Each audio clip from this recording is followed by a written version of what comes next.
रतिया में खेला गड़बड़ाई गहिले नाना दो।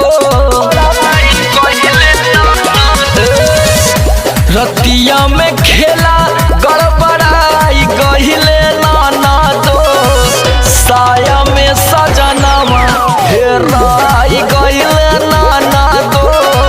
साया में सजनावा हेराई गहिले नाना दो। लागल रहे पानी बिछलाई गहिल नाना दो। लागल रहे